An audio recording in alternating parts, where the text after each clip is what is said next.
It is Travis Thomas here, and you know I'm not alone. I have you, and I have the walking, talking, triple-double producer extraordinaire, Ountae, Campbell, and Tay. I was thinking about this, my friend. Yo. October's the best sports month. I mean, think about this. Okay. NFL, college football, regular season's heating up. You have upsets galore, coaches getting fired, all the drama. Then, hey, MLB playoffs. I know you're a Dodgers guy. You got your Dodgers there. Yep. NBA starting, hockey starting. October is the best, my friend. Don't at me. You know it's true. Yeah, I was hoping you were going to say fall, include November in there. You're an October baby, but I'm a November baby. So fall as a whole is a great time for sports. And another great sports team that I'm going to get to watch that you guys already know the score. Me and Travis, as we're recording it, don't. The Sun against the Lynx. Game 5. I'm not going to say who I think is going to win because in October, my teams haven't been winning. October hasn't been so kind to me for my sports fandom. But, you know, the team that I want to win, please just go ahead and get it done. I think they will. And by the way, props to November, too. College basketball starts in November. But yes, it does. If you're comparing, I think I'd rather have the baseball playoffs than the start of the college basketball. I'm 100% with you. I was talking to some people out in the content center before this about the Dodgers-Padres rivalry, and it just makes me love playoff baseball. How could you not? You hate the Padres. Yeah. You hate them. UPS, man. As UPS a Chargers jerseys. fan, who do you hate the teams in the AFC West more, or do you hate the Padres more? Where's your hate meter? Yeah, I hate the Chiefs more than I hate anything else right now. Okay. Because we all hate the Chiefs. They keep winning. You know what I'm saying? Yeah. So, like, the Padres, whatever, that's like the little brother to the Dodgers, you know? Like, I personally don't believe the Dodgers are going to get it done in this series. I think the Padres are going to beat them again. But, you know, it doesn't hurt as bad when I continuously, all the time, know I have 2 losses on my schedule against the with the Chargers. Just be careful, Tay, with this Chiefs slander. The Swifties, they may may come after you, Tay. I'm just saying. I love the Swifties. I love y'all. You know what I mean? Shout out to Travis Kelce. I think he's an entertaining football player. Patrick Mahomes, I think he's entertaining as well. I just hate losing to that team. Okay? Right. Is that fair? That's fair. That's fair. I just hate losing. There's nothing wrong with that. I'm a sore loser. Hey, man, we're boys, but you're on your own if you're against the Swifties. So we'll bring Tay back. We won't talk any Taylor Swift, but I do want to talk to you because I haven't seen you since the pair of games in Abu Dhabi with the Celtics and Nuggets, and I saw what you saw. It was fantastic. By the way, we talked about this on the show of, yes, it's the preseason. I get it. And it's such a, obviously a high-profile game with the champs against the former champs and the Nuggets and possibly an NBA Finals preview. They do it overseas. It's a big deal. The NBA pulls out all the stops. So all those things had eyeballs on this, had interest in this. But in the end, we all talked about it on the show and felt the same, that the Celtics are just too deep. It is their time right now. And we knew they would take this serious. They did. They came out. They checked literally every box that we talked about on the show that we wanted to see. We wanted to see some urgency. I get it. It's preseason. But still, you're the champs. The target's on your back. The Nuggets are a team of the upper echelon. This isn't some scrub team. I mean, you could see this team, as I said, possibly an NBA Finals preview. I believe it was. And what did we see? Celtics, too deep. Peyton Pritchard balled out. Sam Hauser balled out. And look, with the limited minutes that the Stars got, they showed up too. Tatum looked good. Brown looked good. So all this stuff plays into all of us feeling comfortable that we should be witnessing a repeat bid here from the Celtics. And if nothing else, just get out of the preseason healthy. Every contender feels the same way. Just get out of the preseason healthy. Start this repeat bid. Start the regular season healthy. You'll eventually get Porzingis back. Bada bing, bada boom. I believe you'll have a repeat champ. But there's some other preseason news and notes, if you will, teams I'm keeping my eye on throughout the preseason that could knock off the Celtics this season, and I want to see certain things from them as well in the preseason. One of them is Milwaukee.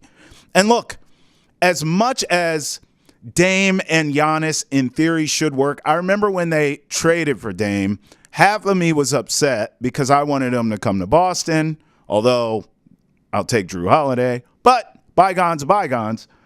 I thought, okay, well, if you're not going to go to Boston, I guess the next best stop out east in terms of fit is Milwaukee.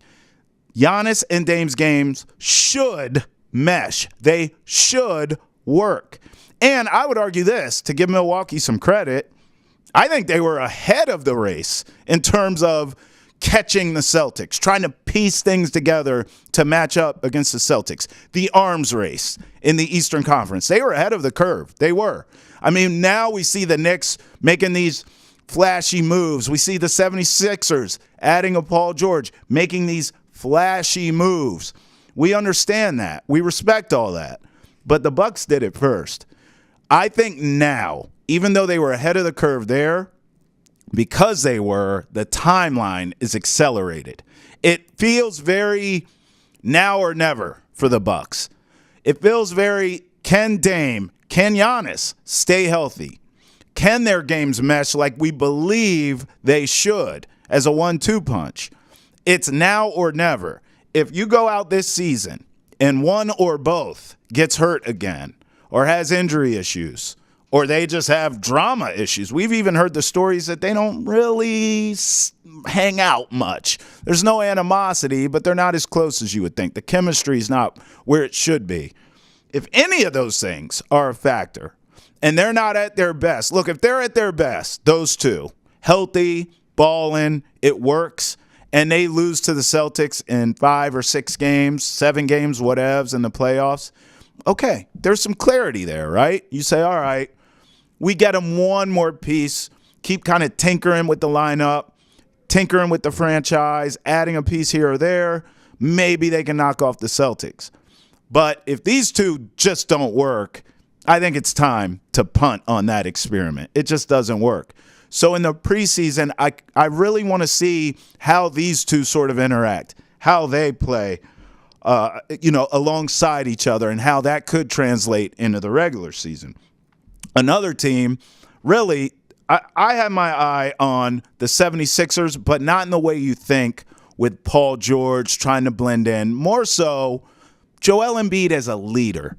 His physicality, his size, his injury history, all these things suggest he's not going to play in the preseason. He's not going to play anything significant if he plays at all. But I will give him credit, even though I was the biggest Joel Embiid hater during the Olympics, and I was. Go check the tape. I went off on this guy every chance that I got. I got to give him credit here. He was vocal as a leader from the beginning. He did not play well in the beginning of the Olympics. As it went on, he came into form. Down the stretch, hell, the guy made every play he could in the clutch to help Team USA get the gold. I want to see an extension of that guy. Not so much the player, but the leader. I want to see him be a vocal leader with the 76ers. I want to see that in the preseason. I want to see him encouraging guys, getting on guys, being a great teammate. I need to see these things from Joel Embiid, because one thing is for sure, he is out of excuses in Philly. He is.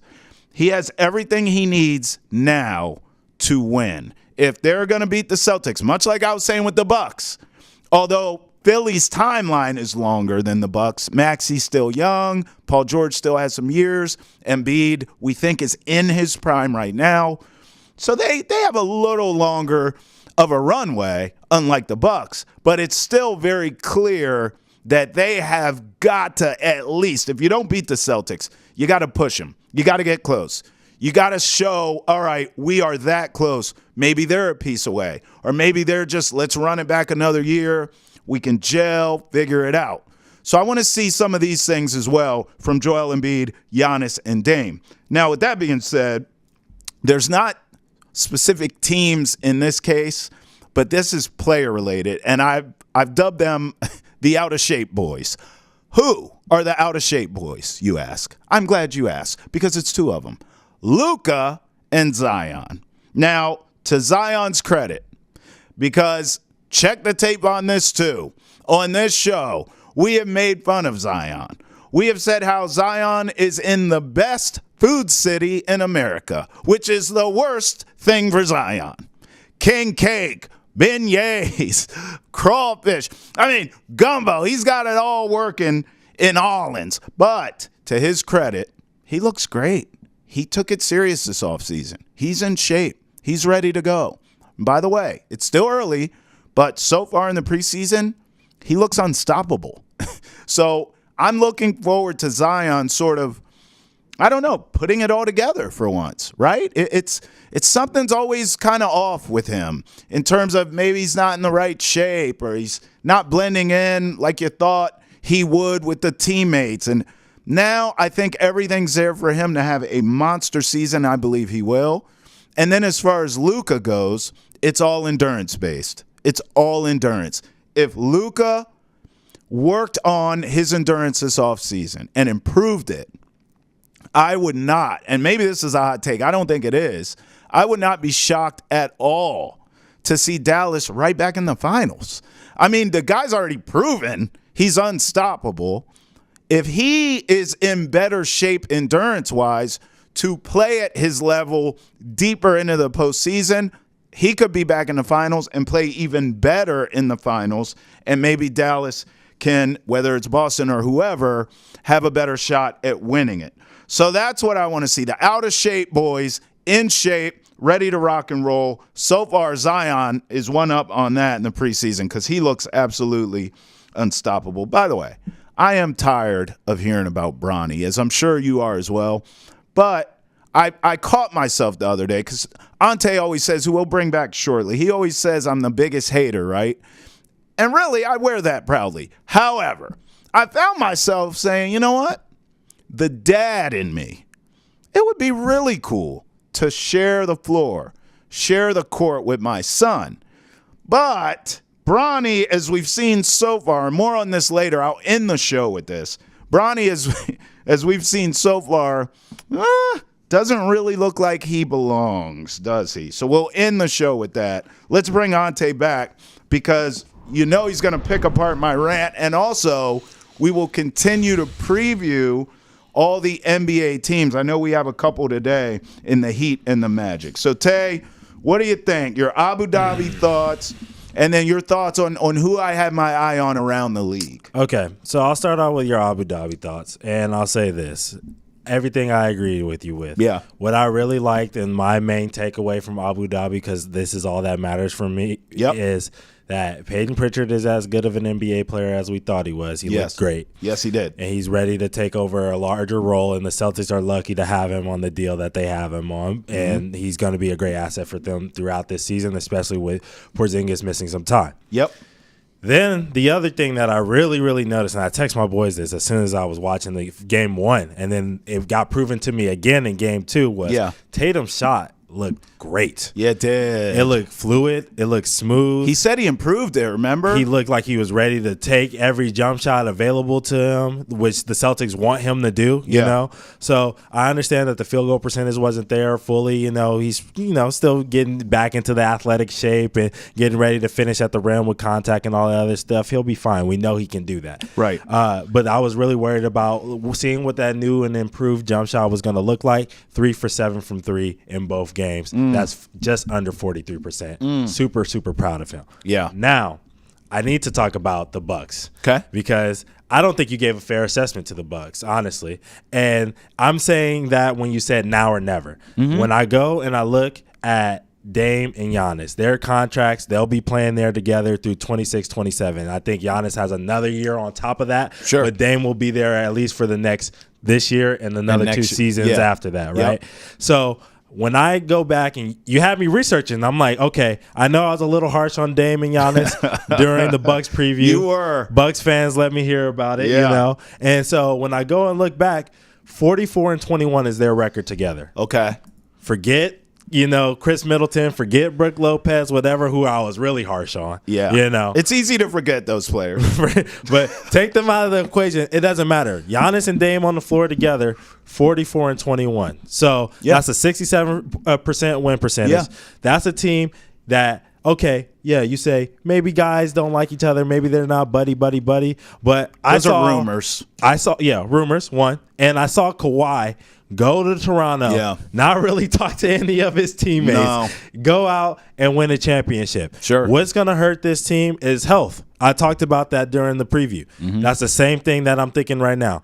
If this team stays healthy, and by this team, I mean Dame and Giannis stay healthy throughout the playoffs, and we know they both missed time or were out there limping throughout the playoff run that they had this past season, if they're healthy, they're a scary team. Yeah. And so I'm not willing to say it's now or never for them because, yes, Dame will be 36 at the end of that contract, but that's – in today's NBA, when you got Bron playing a 42 and a guy who's a jump shooter like Damian Lillard, you know what I mean, is a cerebral player like he is, I think that he can play well into his 40s as well. So I'm going to say that it's not now or never. This team needs to show improvement this year, yes. But in terms of their health, that's the most important part. Yes. And I think they have a couple of years, and I think Giannis will be a little bit more patient than what people are giving him credit so for. that right there, I'm so glad you said that last part because that's where we differ. Yes. I disagree with that. Okay. And by the way, if the Bucks think like you do, yes, they could be in trouble in the long run. Let's slow down for a second. We're talking about Milwaukee. I mean, he's from I know. Well, he doesn't come from much. You know what I'm saying? And he's loyal, seemingly, for the most part. But hey, Tay, listen, man, things change in sports, and especially in the NBA where they trade players. It's like moving furniture in the NBA for stars to get moved. Yes. It happens quick, fast, and in a hurry. Yeah. And so that's where you and I differ, and I say it's now or never. Let's, for the sake of this exercise, and we're going to preview other teams here, but let's just stick with the Bucks. Yep. If they both play great together all regular season, and then neither one or both can't stay healthy for the postseason, they get bounced again. Yes.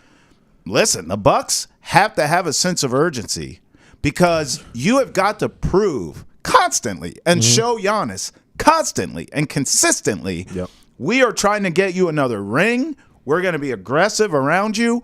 We know we're Milwaukee, and we're not Miami. We're not a destination. Yeah. So we have to do that, and we do that to keep you happy and to keep you here. Yes. So if, Dame, especially if it's Dame, bro, if Dame breaks down, I mean, let's call it what it is. If he breaks down as the older player, the player with more mileage on him, and he is not available, and Giannis is healthy in the postseason, it's a bad look.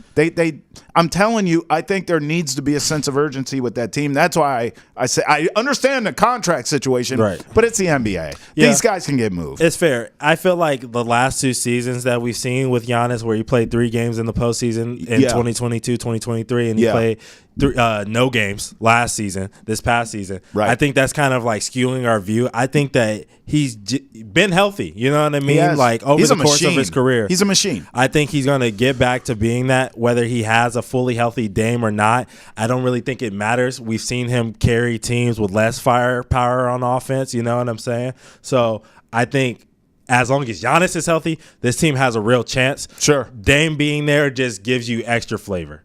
And so other than that, though, I did want to talk about these teams that I was looking at around the league for preseason as well. Russell Westbrook. Yeah. He looked good as well. His jumper was there, 3 for 6. I can't expect that to be consistent, right? He was 3 for 10 from the field, but he looked happy. And that's all that really matters when you have Russell Westbrook on your team, is that he's bought in and happy with his role. And he looks like that right now. If the Nuggets can get that for the full season, that could be a very good play for them. Yeah. Maybe 6 man of the year type of nod for Russ could be a possibility. Another guy that I love to talk about. I love my Kentucky guards. Reed Shepherd did what he did. He's been looking great so far. He has. But from what I've seen in practice and all that other type of stuff, but Rob Dillingham. Oh, yeah. Yeah. Rob Dillingham looked great against the Lakers on Friday. 21 points, 4 assists, plus 10 in the game. He was just getting to his spots. He looked comfortable. It looked like a college game again for him, man. Yep. He was doing what he does, getting to the three-point line, shooting his threes, getting to his weird little floaters that he likes to shoot. And he just looked comfortable. He comes in with a lot of pop, a lot of speed, a lot of energy. That's going to help that that Minnesota team a lot this year. Yep. And then the last thing that I want to talk about, I talked about a lot of good things that I saw. One thing that made me nervous was seeing Ja get hurt again. I saw that. Having his ankle roll. And from what I hear, he missed a major injury this time. But, dude, this is the first time we finally got to see you back. And in 19 minutes or whatever he played. It's a fair point. He looked explosive. He had a block. He threw a nice lob to your boy Edie. You know what I'm saying? He's playing well, by the way. But he got hurt. And the jumper wasn't there. 0 for 2 for 3 again. Yeah. So I'm a little nervous. It's an overreaction. Yeah. It's an overreaction. It's early. But I'm a little nervous to see that he's getting hurt and he ain't make the jump shots. Yeah, he's rusty. He's, I tell you what, and I know you'll agree with this. Yeah. It appears to be a pretty minor injury, luckily, and I'd much rather it now. Yeah. I mean, because it should not linger. You should be able to rest him and have him ready to rock and roll. I think Ja will be fine. I have a bigger picture view with Ja, which is obviously like, can you stay out of trouble? Yep. Let's start there. And then we just see small guards get beat up a lot in this league. And especially his game, Tay. Yeah. We're not talking about Steph Curry range here. We're talking about a guy that attacks the cup. Right. And has bad intentions when he gets there. So I feel like he's going to be banged up probably his whole career. Big picture. But when he's right, he's as right as it gets. Let me ask you about my out-of-shape boys team, Luka and Zion. You and I actually watched Zion play together in the preseason. We were watching that game. I was watching him give Paolo, who I love and we're going to talk about as we preview the Magic.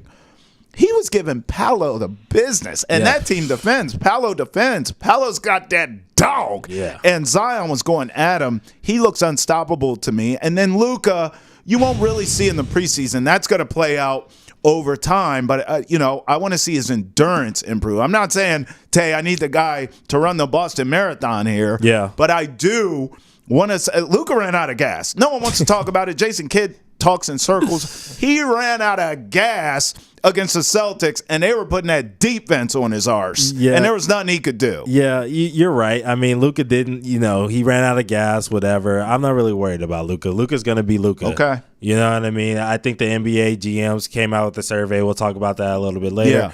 He was the guy that teams need the most scheme for, and opposing coaches need to change up their schemes for. So I'm not worried about Luka. He's unstoppable. The league is worried about Luka. So if the league is worried about Luka, Luka's fine. He could be in shape, out of shape. You know what I mean? AM, PM, it don't matter. Luka's showing up. So I'm cool with that. About Zion, dude, yeah, you're right. That spin move? He caught Paolo on the ISO. Bruh. He was like, okay, you guarding me, you guarding up. Paolo's as strong as a tree. Yes. He takes him to the cup, does a spin move, rips through, lays him with the left. He had him on skates, Tay. And it looked easy.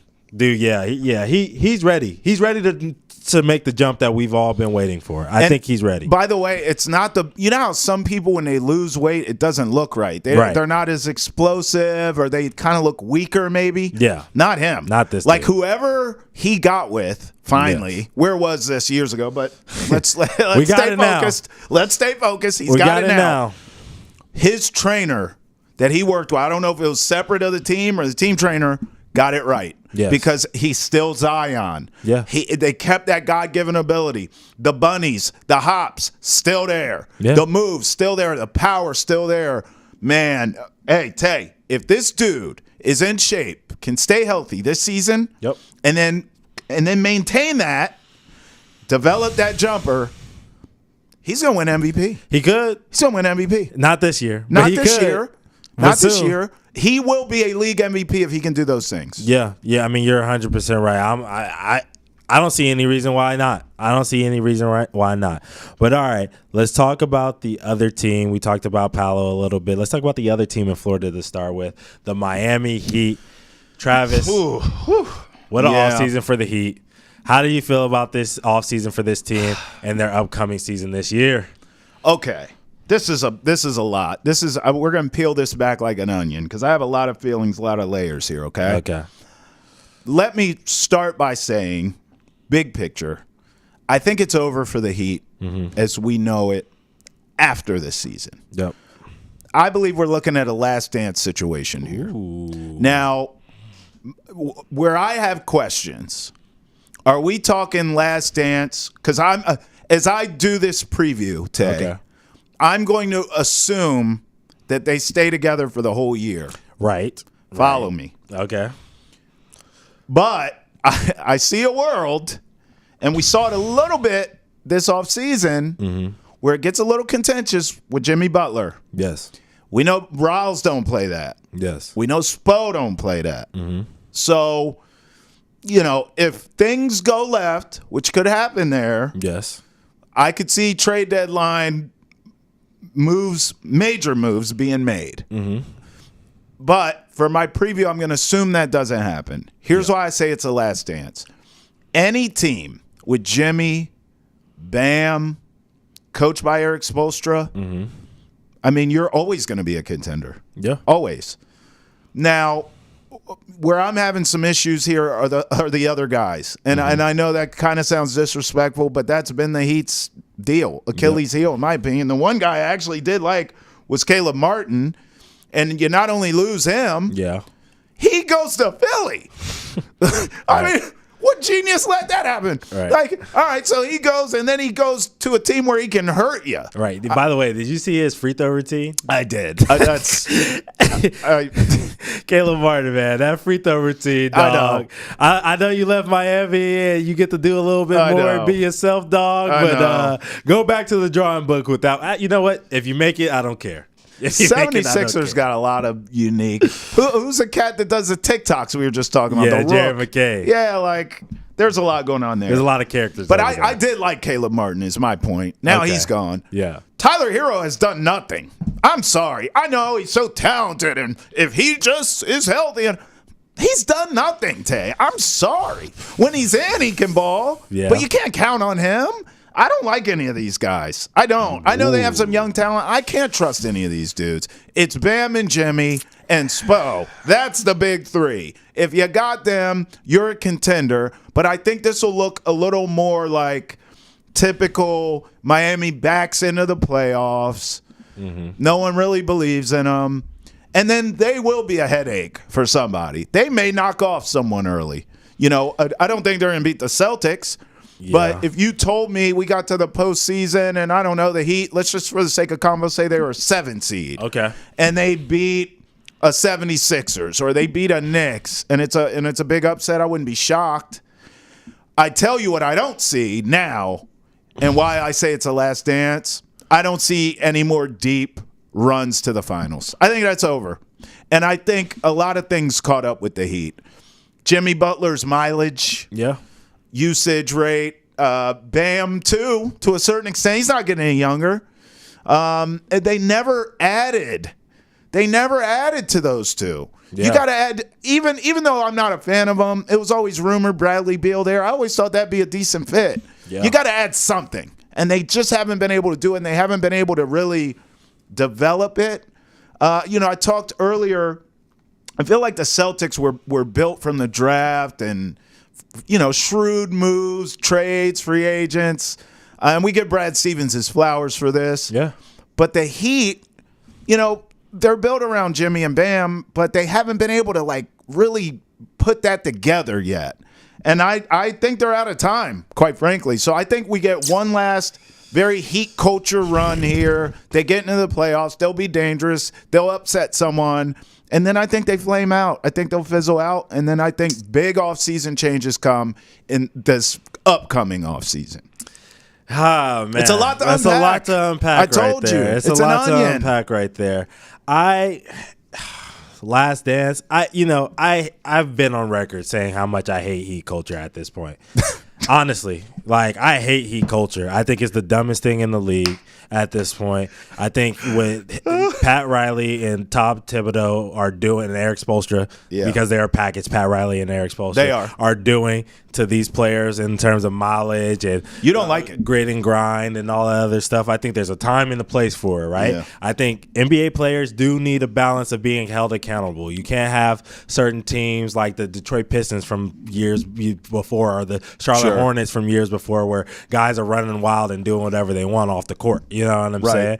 So I understand that having these dudes in line and check, ready to go, focus, grit to the grind, whatever, that makes sense to me. But at the same time, these dudes are human, and you've seen year after year after year. It's not like how we were talking about with Giannis where, it's a fluke these past 2 years. No, it's been multiple seasons now where Tyler Hero's out, Jimmy Butler's out, you know what I mean? Other guys are out, Duncan Robinson, whoever, right? Whatever. Guys are out, and you're missing meaningful minutes from your main guys. Yeah. This has to stop. Yep. Like, you have to stop forcing dudes to wear knee pads and mouth guards, in preseason. It's crazy. Yeah, it is. It's crazy. It is. So my thing is there a chance that this team could knock off one of those teams, like you said? Is there a chance for this team to have future success?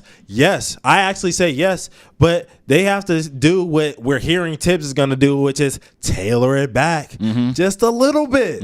Just a little bit. You have an identity. Everybody knows who you are. The Spurs have an identity too. Guess what?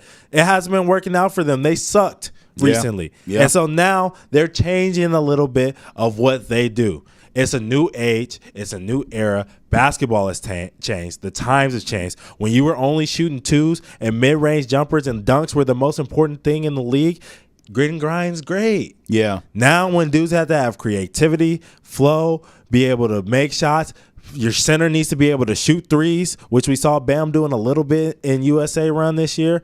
You have to be able to change with the times. Pat, I love you. Did a lot of great stuff. Speak on it. Hall of Famer. Speak on it. Hall of Famer for Los Angeles Lakers. He's a GOAT. He is Hall a of GOAT Famer in the game. In Miami. Yep. But you know what? You have to change with the times, man. Yeah, Tay, man, I feel like I'm catching the Holy Ghost you're preaching, because this is a bigger theory, and we can do this as a separate topic in another Hold My Banner.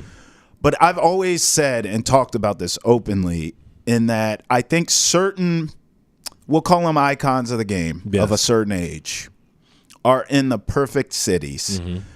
Riles is one of them in Miami. Yep. Pop comes to mind in San Antonio. You're in Miami's not even a small media market. San Antonio is. Yes. But you're in a town where you can sort of control. Yes. Everything. The media. Yeah. Control the narrative, right? Pat Riley's the mafia in Miami. You can control the narrative. He knows all. The Godfather. If Pat Riley is running things here in Boston instead of Brad Stevens, and the Celtics have had the same results as the Heat, as great as those final runs were and all that. Yes. I mean, you didn't get it done, right? For these recent runs, I'm saying. Yep. And you haven't been able to land a star. No. This media, us, we're going at Riles. Yeah. We're going at him. Yeah, we are. In Miami, that doesn't really happen. And so I think what's happening is sort of you're almost in purgatory. It's like Groundhog's Day. It's just a repeat. We're going to be tough, gritty, grimy, the Heat culture that you hate, Tay. Yep. And then we're going to barely get in the playoffs, and then we're going to kick everyone's ass but come up short. Yep. Right?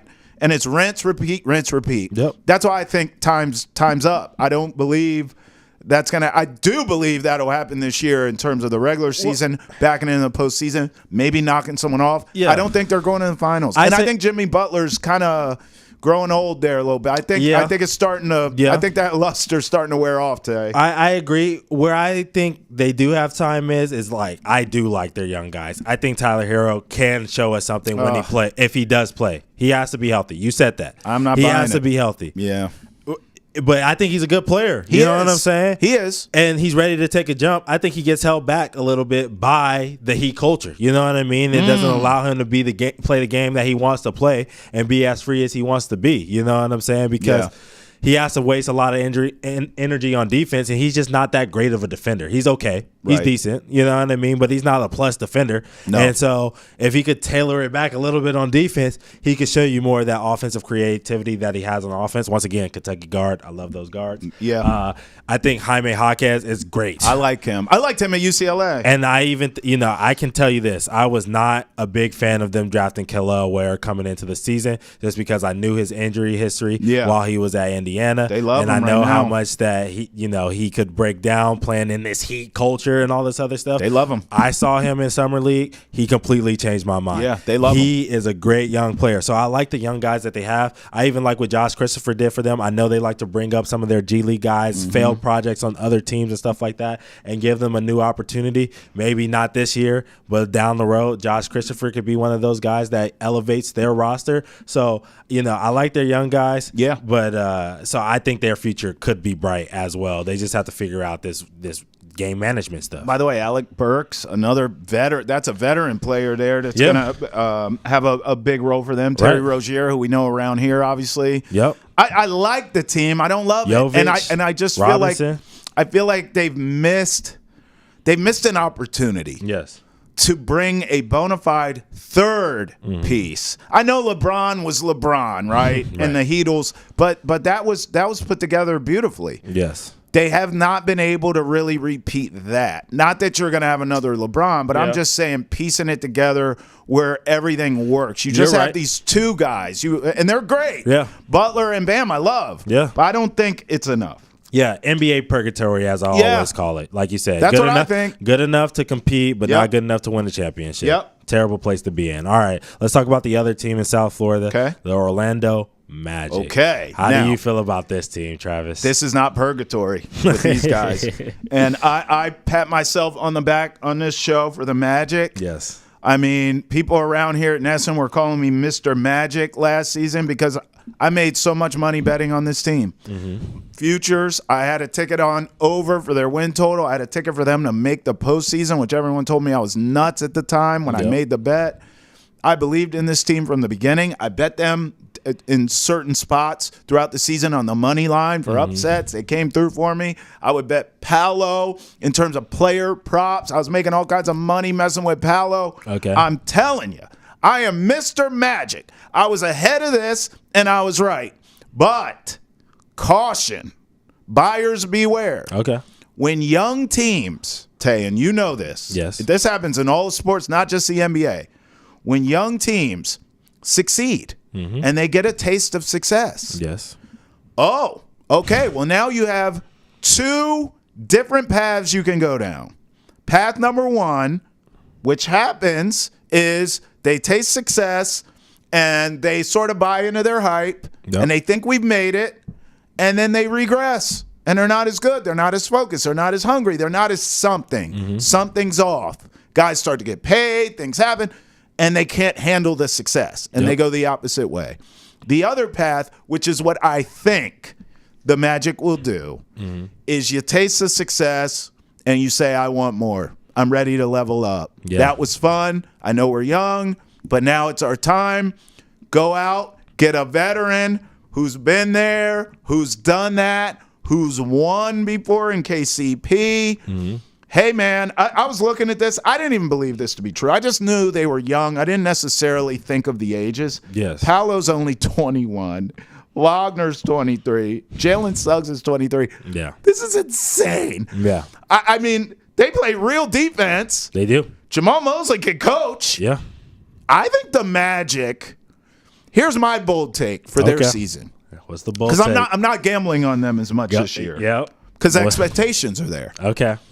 But I believe the Magic this season can be the Pacers of last season. Meaning what?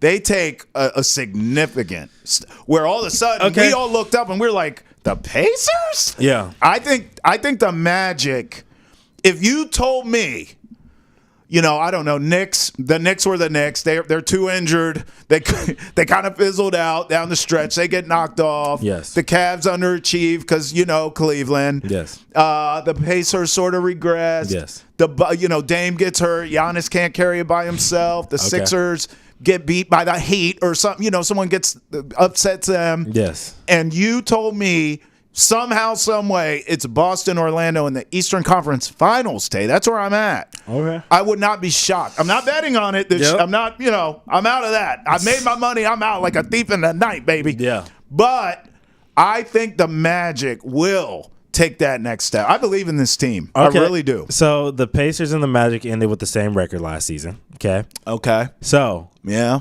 you're saying jump. Yeah. I want to know, will this team finish in the top 3 in the East? Since you're willing to say jump. Ooh, no, Top I'm not, 3. No, I don't think so. I don't think so. I would still, obviously, Boston. Yep. Even though those teams I named and I painted a picture of them getting upset, I would still put New York ahead of them. I would put Philly ahead of them. But, hey, now you can have some conversations. You can. I think they're 4 seed, 5 seed. They're right there. I think I'm willing to jump on that ship. I'm not even going to lie to you.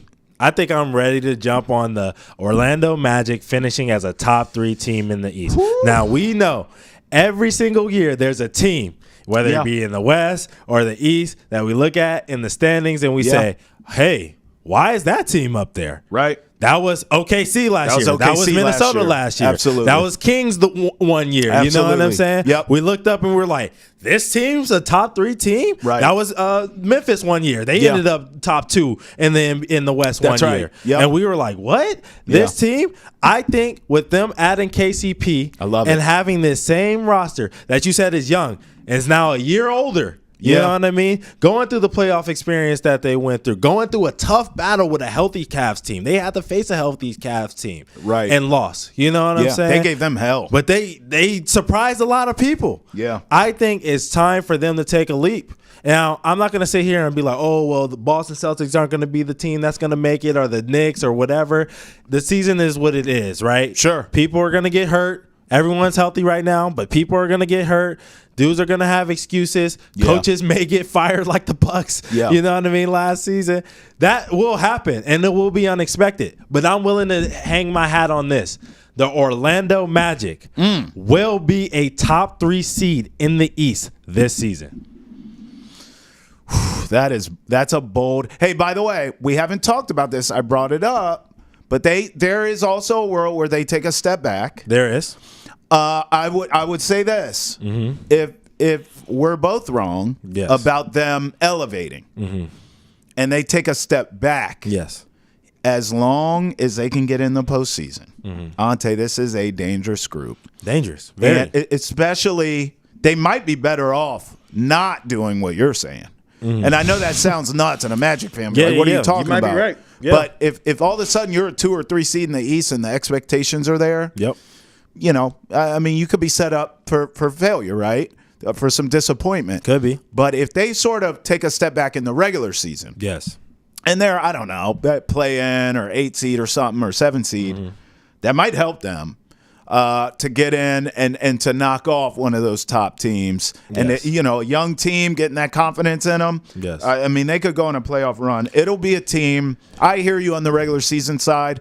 They'll likely, as far as bets, I'm not going to do any futures after, I just pulled a caper on the sports books betting on the Magic and being right on them. So what I want to do now is sort of sit back, watch it play out. I will tell you this, if they're healthy and they get in, they will be a team I'll be betting on in the playoffs. I lost money once we got to the playoffs because I thought they were going to beat the Cavs, and they damn near did. Remember that series because we broke it down here. I mean, they were playing championship-level defense. They were. They couldn't score. They didn't have another consistent scorer other than Paolo. Right. And I think Caldwell-Pope adds that. I do too. And a guy who's been there, done that on that stage. Exactly. They have a lot of great talent on their team. You talked about them: Jalen Suggs, KCP, Wagner's, Bank. You know what I mean? Anthony Black, Gary Harris, Caleb Houston, John Isaacs. All those guys. Wendell Carter, Cole Anthony. You know what I mean? Corey Jones, a good vet. I want to ask you about this. You brought him up. Wendell Carter. He obviously just signed that extension. What do you think about that deal? 3 years, $60 million. I don't think anything of it other than if you look, I kind of see, how they're building their team. I guess would be my answer. He's not I don't want to be disrespectful to the guy. I like him, but he's not moving the needle. However, if you look at what they've done, so we all know, we can see it with Paolo. Yes. He's going to get paid. I think he's due next year, if I'm not mistaken. But Wagner's already got paid. They pay Wendell. All their frontline players are locked up for the future. They're under contract. Yeah. So what that tells me is, okay, they're committing to sort of building around their guys, Wagner and Paolo. Well, it's Orlando. It's not a free agent market. You know what I'm saying? So they have to do that. True. And they're doing it. So they're doing the right thing. It's smart. Then it's good business. They're doing things the right way. It's good business. And that really, 3 years, $60 million for a guy who hasn't really tapped into his ceiling yet. Yeah. I think it's genius. Yeah. In the NBA, that's a bargain. It is. It is, especially for a guy who continuously gets better every single year. That's what I mean. I feel like more people know his name every single season. Every time I go up to a new friend, I'm like, hey, you know about Wendell Carter? They're like, oh, yeah, that's the guy in Orlando. He does good things. Yeah. So he can play. He can play. 100% with you. Shout out to the Magic. By the way, what is this GM survey you want to talk to me about? I see this GM survey. It's all over my Twitter feed. Everyone's talking about, oh, look what the GM said. Yes. Do you get into this stuff? I could care less about a GM survey. I just think it's interesting to keep in mind what the GMs are thinking of going into the season. The first thing that I think of whenever this survey comes out is this is going to be a bargaining tool for players when they go and ask for money. Smart. Like, hey, this is what I know what you think of me. This is what everybody thinks of me. You know what I mean? This is what everybody thinks of our situation. Clarity. It provides clarity. Yes. All right. So that's the first thing that I look at it as, a former player myself. Yeah. I look at it from a player's perspective. And I'm like, hey, this is a way to tell me how much money I can get on the market. Yeah, that's fair. GMs value me or do they not? So obviously this NBA GM survey has came out. Okay. All the NBA GMs get an opportunity to answer a long list of questions. We won't get into all of them today. I'll just ask you about a couple. Let's go quick. Yes, quick. So they asked each NBA GM which team will win the 2025 NBA Finals. It's got to be the Celtics. And 83% of them said the Celtics. It's got to be. Who's next? 13% said the OKC Thunder, and then the Dallas Mavericks said 3%. Yeah, I'm leaning a little more Mavericks. And I want to see the Nuggets now. You brought them up earlier with Brody. Yes. I mean, like, Jamal Murray without Jokic on the floor doesn't even look the same. No. So I think Westbrook can provide that sort of energy and just those quality minutes that they need when clearly Jokic is out. And he doesn't sit out much either. I mean, he plays a lot of minutes too. So I'm curious to see how that kind of works. But right now, even over OKC, I think I would have the Mavericks. I'll be honest with you. I think Clay was fantastic bringing him there. Yeah. It's obviously the Celtics, right? I agree. I'm a little shocked to not see the Knicks here, and I understand why they're not putting the Knicks here because that would mean that they beat the Celtics. Right. But, I thought I might see one GM. Sure. You know what I mean? Throw it in. Well, especially when I look at the list of the other things that they talked about. Another one that they talked about is which team made the best overall moves this offseason. Okay. Number 1, OKC Thunder, 37%. Really? Yes. I like their offseason. I think I'd go 76ers. Yes. Personally. They were 2 at 33%, and then the Knicks were 3 at 20%. Other teams that received votes were the Nets, the Magic, and the Kings. Yeah, the Knicks I think the Knicks overall, them being that low on this list is a little shocking. I would think they would be the top pick. Yes. I only like the 76ers because I personally think the fit is a little bit better. I think Paul George at this stage of his career, I've told you this before, I think because Maxi's there and signed, sealed, delivered, that's all good. He's there for the future, and they're building around him, and Embiid's in his prime. And I'm sure they, as an organization, have to be focusing in on and locking in on making sure we sort of get Embiid to the finish line healthier. Yes.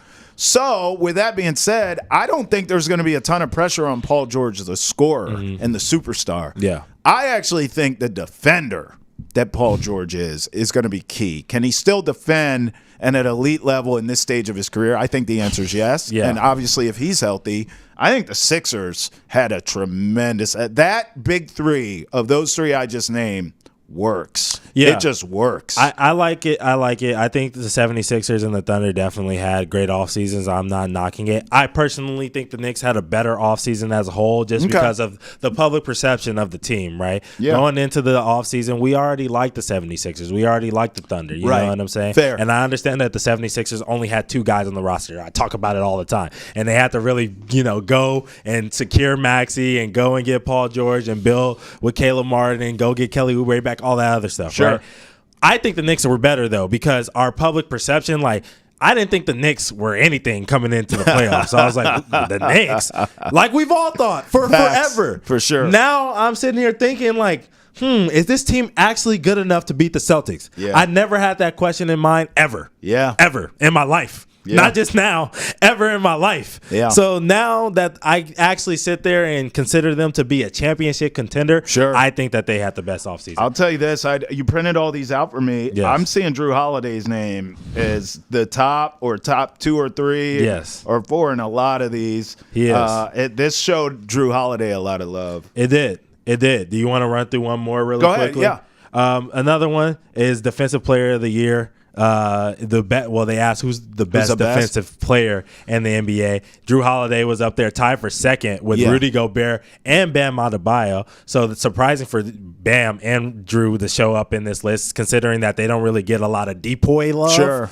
And then obviously Victor Wembanyama is above obviously, all, as he 40%. He should be the best defender. But yeah, shout out to Drew Holiday. Another one is who is the best head coach in the NBA? Erik Spoelstra. Yeah, got the nod for the best. He is 69%. I would agree. I'm surprised that we didn't see Tibbs in there a little bit higher or Rick Carlisle. We have Mark Daigneault at 17% in second, and then Steve Kerr after the offseason that he just had. Not on my damn list. You can number 3. You could tell that ain't my damn list. 7%. After what I saw with USA, I'm out on that. Yeah, I'm out on him. Tay, we love you, brother. Appreciate you, and we'll bring you back for the next Hold My Banner. Yeah. I want to end it here. I said earlier to start the show how cool it was as a dad to just imagine being LeBron and having Bronny on your team and going through that whole process of drafting him and getting him in there and all that, and him in the locker room. That's great. But the reality is this. In 2 games, I'm looking at the numbers now. 2 games, Bronny has played 29 minutes. He's made 1 shot on 7 attempts. He looks lost out there. He has 3 rebounds, 1 assist, 3 blocks, 5 turnovers. I actually found an article. We're talking about NBA execs here with this GM survey Tay just told you about. This is from an anonymous NBA exec who said, quote, "For this whole thing to have even made it this far is surreal. Analytically, if you just had the numbers on a page and the name attached to it, he doesn't project in any way, shape, or form to be an NBA player. His measurables are not an NBA player. There's literally nothing about him on paper, if his name's not attached, that makes sense that he's here." Wow. So it's awesome for a dad to have his son on a team, but man, if in that situation, I'm going to be honest with myself as a dad and my son. It may not go good, son. Just enjoy it while you can. I'll keep you around as long as I can because right now, from what we're seeing, he just doesn't look like he belongs, and that's the truth. That's it for us here on Hold My Banner. For Travis Thomas and Ountae Campbell, we'll see you on the next one. Peace.